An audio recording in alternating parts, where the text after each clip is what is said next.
podgers. Today's job, we have a seized caliper on the Mini. Driving to the father-in-law's, smoke pouring out. I've already done them several times. Obviously must be the caliper that's sticking.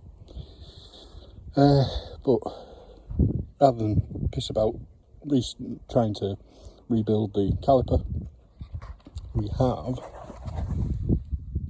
a new one. 35 quid. Not worth messing about with. But while we're on, we're also going to do new discs and bleed the brakes afterwards. Let's get going. Safety first, folks. That's tiring me out. Safety first. Axle stands. Don't do any work under your car without them. Don't go sticking your legs underneath and stuff like that.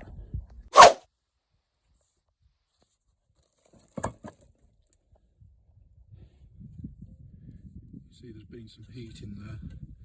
See how it's changed colour of the metal? The smoke is literally pouring out. Take these caps out from there. And remove them. They're 7mm Allen keys. These are the sliders. And you undo the sliders.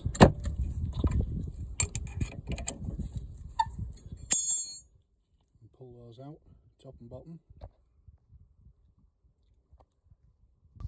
Then we're going to take the brake pipe off, but first remember to clamp off, that way you don't get air going back up into the system and have to bleed all the brakes.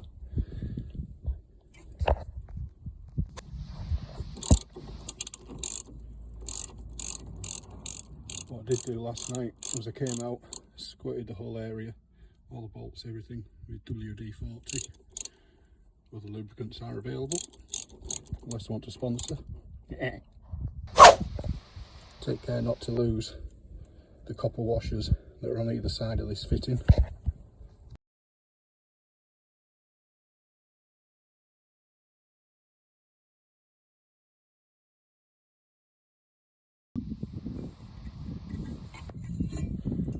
Off comes the disc. Then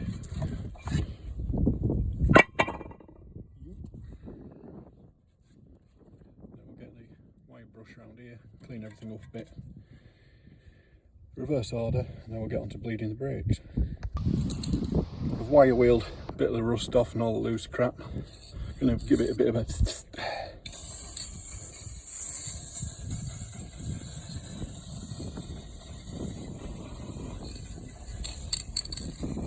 won't slow down the rot, but at least it'll look pretty while it does rot. What do you think? New disc. Always clean them off. Manufacturers put some sort of waxy horribleness on there, but use your brake cleaner. Brake cleaner. Give them a wash off first, and then put them on. Before you bolt on a new disc, there's two different kinds. There's this here newfangled stuff. You know, it's been a lot of years since I was a mechanic. This is some sort of proper brake grease. I don't know. I don't like the stuff. I'm a dinosaur, so I'm going to use copper grease. Don't leave it all over the bits that are supposed to stop. Just on here, and then it makes it easier to get it off the next time. There we go, greased it up. Now time to put the disc on. Now what you can do is put this retaining screw back in. But be warned, it's a bugger to get out. And as you can see, it's a 55 Torx. If that starts to round out, you've got a right job on your hands. So I leave that out, because when the wheel's bolted up, it's going nowhere. Okay. Last time I had it apart to try and do the free up the caliper, I already cleaned up the carrier for the caliper, so I'll just bolt that up. Remember the 215 nuts, and we'll bolt that up next. This side one was simple. I had to drill out the retaining nut that holds the disc on, or rotor as the Americans call it. Yeah, there was no way that was going to come out with the old 50 Torx. It was well and truly in there, so drill the head off. I might take that out, I don't know, it's not interfering with anything. And then yeah, same again as on the other side, give it a good clean off, maybe give it a lick of paint.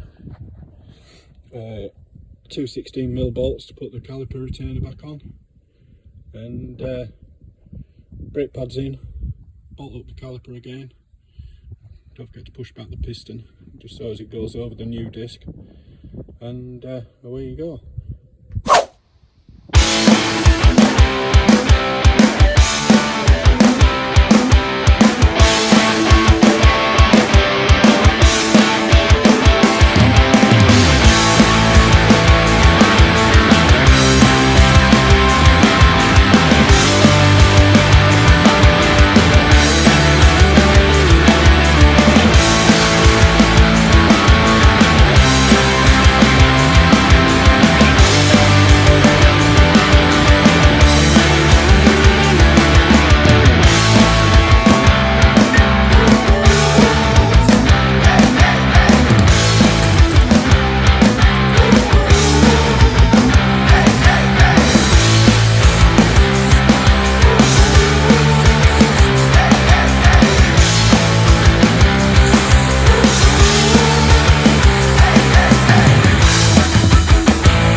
Still looking at the right direction, are we?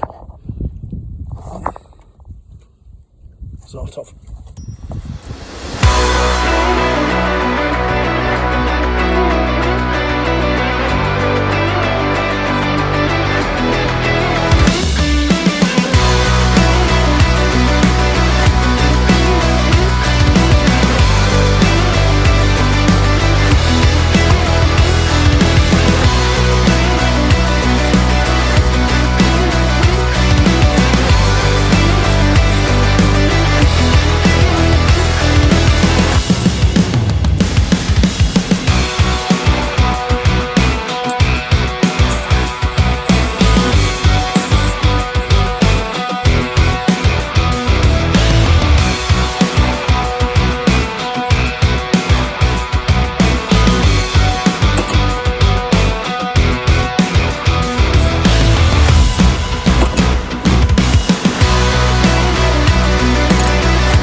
correct torque.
you can renew, the better. Okay.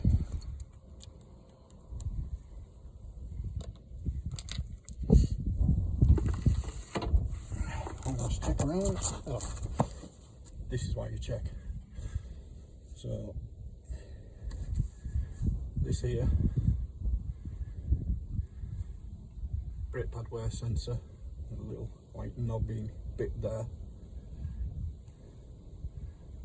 goes over the brake nipple and the wire. See that? Goes through there. Cap